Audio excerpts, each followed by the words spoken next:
Bonjour à tous, mes chers petits auditores.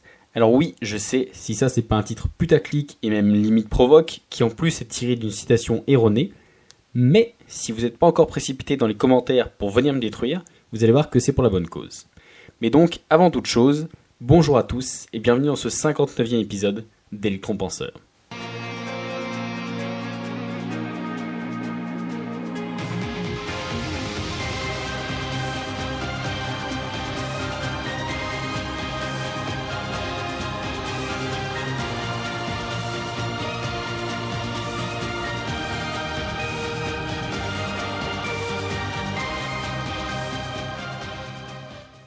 Alors, remettons un peu de contexte dans tout ça. Comme je l'ai dit au tout début, c'est un titre qui vient d'une citation erronée. En effet, dans la citation originelle, celle de Robert Hanson et Lane, le mot productivité, il est remplacé par le terme spécialisation. Mais je trouve que dans le contexte dans lequel on va en parler aujourd'hui, les deux ils se fondent bien l'un dans l'autre. On peut facilement remplacer l'un par l'autre. Mais donc, voici l'extrait original. Tout être humain devrait être capable de changer une couche culotte, de planifier une invasion, d'égorger un porc, de manœuvrer un navire, de concevoir un bâtiment, d'écrire un sonnet, de faire un bilan comptable, d'ériger un mur, de réduire une fracture, de soutenir un mourant, de prendre des ordres et d'en donner, de coopérer et d'agir seul, de résoudre des équations, d'analyser un nouveau problème, d'épandre du fumier, de programmer un ordinateur, de préparer un repas savoureux, de se battre efficacement et de mourir avec élégance. La spécialisation, c'est bon pour les insectes. Elaine. Donc, comme vous pouvez le voir avec la citation et la petite intro, aujourd'hui on va parler de productivité. Mais attention, je commence tout de suite, ne me faites pas dire ce que j'ai pas dit. Je ne m'oppose pas à la productivité dans sa manière générale, comme un athée qui s'opposerait farouchement face à la foi. Non, je dis pas qu'il ne faut pas chercher à optimiser les actions qui sont répétitives, ou à prendre les outils qui sont à disposition, ou même à emprunter finalement les raccourcis qui sont juste à portée de main. Non, c'est pas du tout ce que j'ai dit. En fait, la productivité est comme bon nombre de concepts que j'ai abordés jusque-là et que je vais continuer à aborder avec vous. Donc, pour en citer déjà ce qu'on a abordé, par exemple, la règle des 2 minutes, la to-do list ou autre, c'est un outil. Un outil très utile, mais juste un outil. Et le problème avec cet outil en particulier, c'est qu'il devient vite, même très vite, invasif. Je mettrai ici un parallèle entre la productivité et le fail du monde de Warcraft. Alors si vous avez joué un peu à World of Warcraft ou que vous avez vu le film, vous savez de quoi je parle.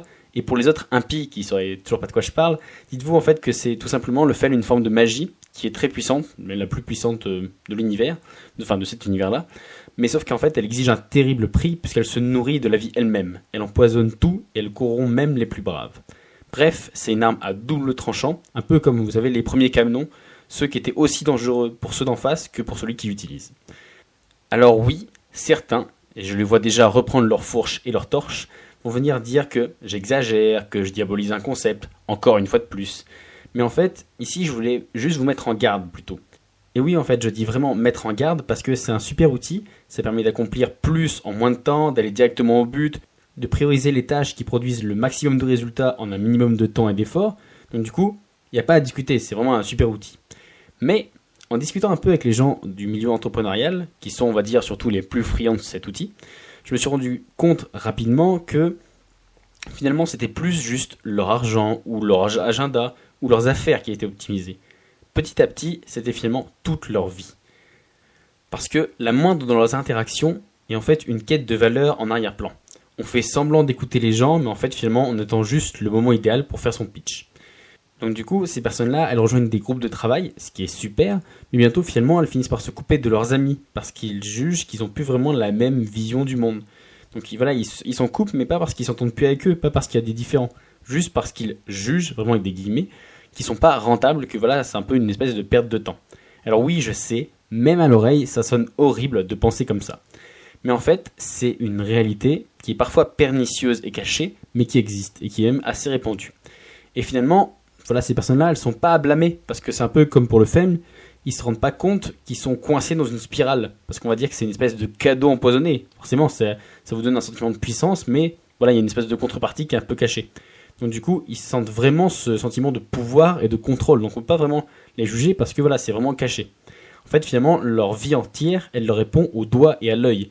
Pas dans le sens d'être maître de sa vie, mais plutôt au sens tyrannique. Vous savez, pas en mode on répond au doigt et à l'œil façon générale, mais plus façon tyran qui exécute ceux qui ne suivent pas.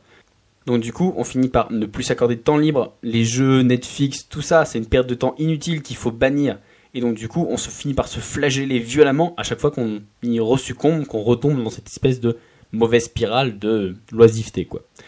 Donc du coup, toutes les interactions qui sont non productives, les soirées, les jeux entre amis, les discussions de famille, finalement, c'est une véritable souffrance.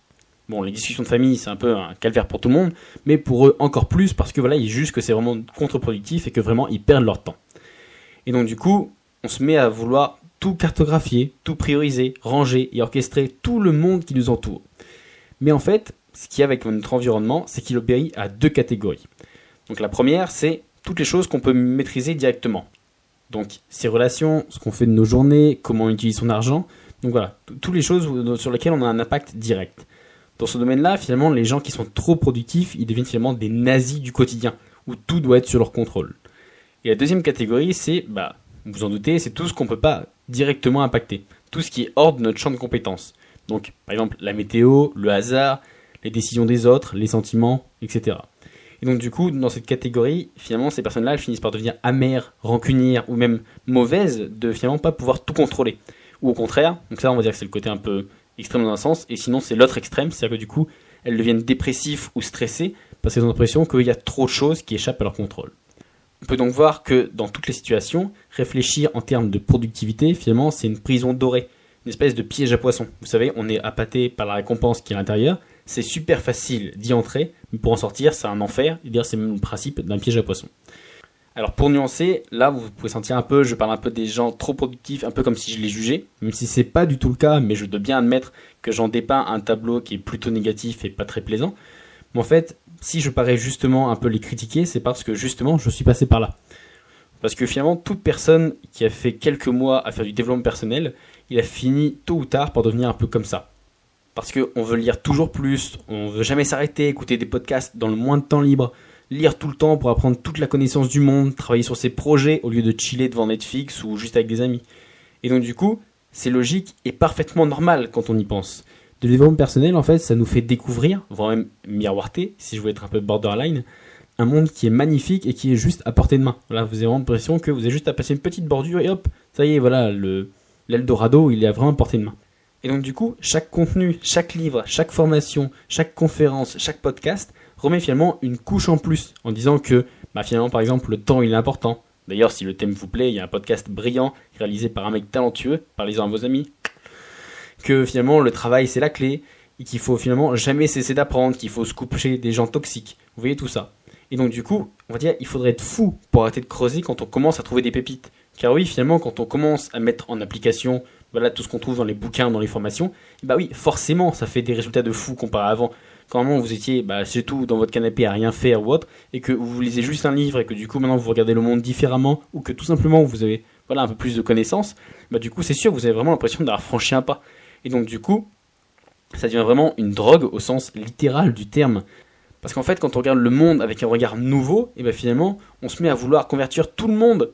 Et ailleurs même pour leur plus grand bien, c'est ce qu'on pense vraiment, c'est pas vraiment néfaste en mode un peu évangéliste, c'est vraiment en mode regardez comment c'est bien, regardez plus ou moins on m'a ouvert les portes du paradis et j'ai envie de tirer tous les gens que j'aime à l'intérieur pour leur montrer, pour leur faire profiter de ça. Et donc du coup, soit on saoule un peu tout le monde, et si on va un peu imposer notre vision, ou finalement on finit par toiser de haut tous ceux qui finalement sont restés dans leur vie, la célèbre vie normale, qu'on toise un peu, que tous les entrepreneurs un peu taclent, à se dire c'est tôt, métro, boulot, dodo.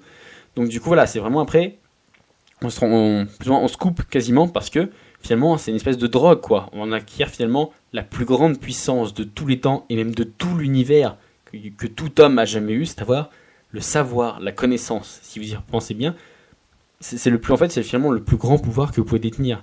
Et donc du coup, comme pour n'importe quel pouvoir, il est aisé et presque trop facile de se laisser griser et corrompre par ce pouvoir. Donc c'est sûrement le seul podcast que vous entendrez aujourd'hui qui brûle les ailes de la productivité et qui vous met en garde contre le développement personnel, au risque même de se mettre une balle dans le pied. Parce que si je perds les auditeurs, je saurai pourquoi. Mais je trouvais ça vraiment important de vous partager ce point de vue. Parce que c'est vraiment un peu comme une espèce d'ancien camé qui revient de l'enfer. Parce que je veux vraiment que vous vous rendiez compte que le développement personnel, et donc du coup la productivité qui va avec, c'est en fait finalement comme une drogue. Et finalement entre le consommateur occasionnel averti et le drogué, La ligne, elle est mince, elle est très mince, et on la franchit en un battement de cils.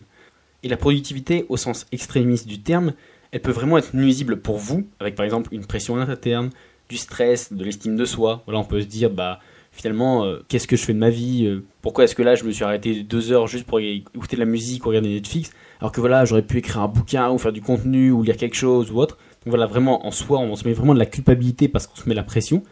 Donc aussi bien nuisible pour soi que pour votre entourage, donc qui peut avoir une forme d'isolement ou même un changement de personnalité, parce que voilà, vous finissez par vous couper de vos potes ou de vos amis, tout ça parce que vous dites, ah mais non, maintenant il faut que je sois que avec des entrepreneurs, que avec des gens qui pensent comme moi, que avec des gens qui peuvent me pousser vers le haut. Donc du coup, je dis pas non plus qu'il faut pas rejoindre des groupes, voilà, sur Facebook ou partout, on en trouve plein des groupes un peu pour parler de nos centres d'intérêt, et donc du coup, ça c'est un centre d'intérêt comme un autre, mais voilà, il faut faire la part des choses, quoi.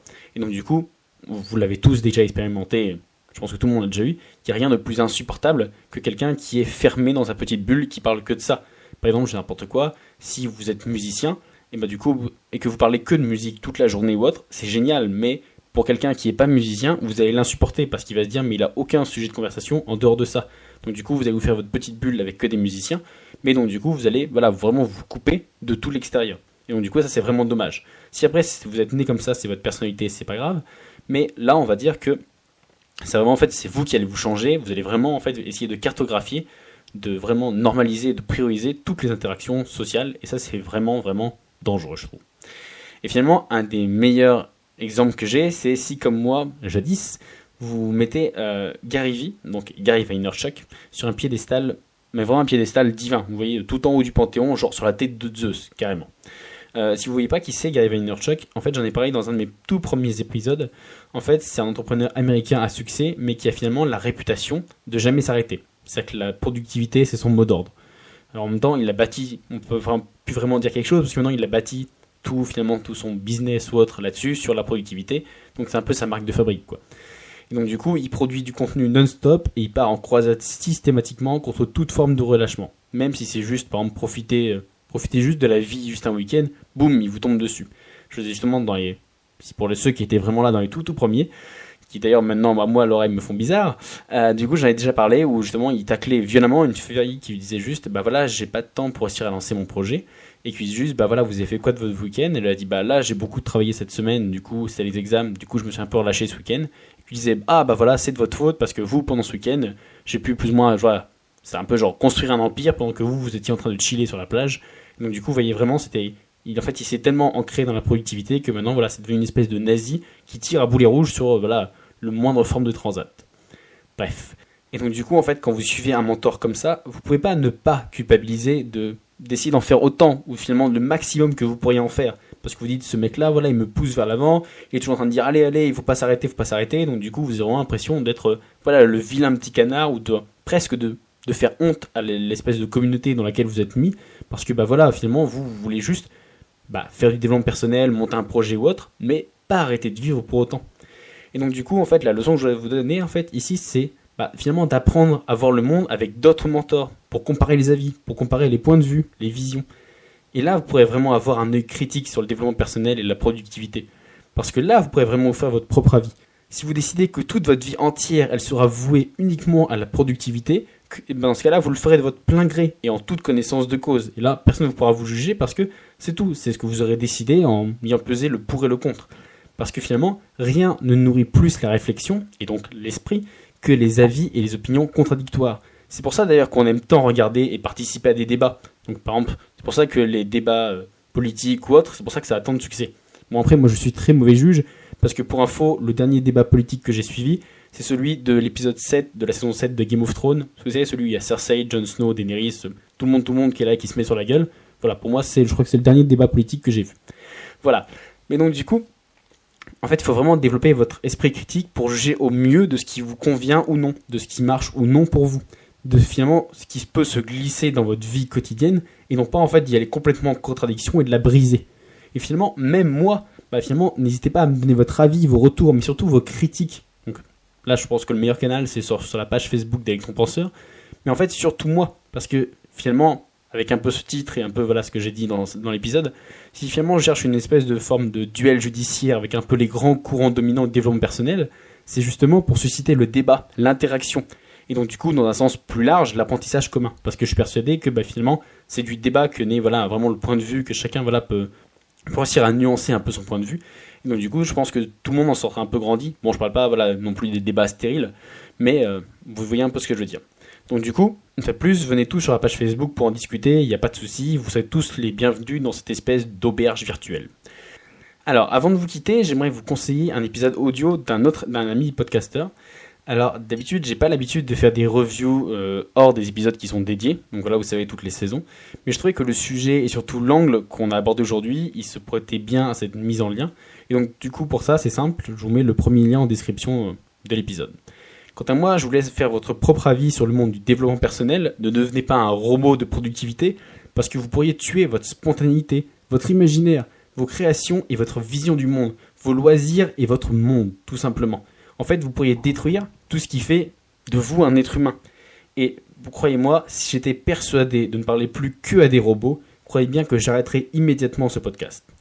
Sur ce, je vous souhaite une bonne journée, mes chers petits Auditores. À la semaine prochaine. Ciao!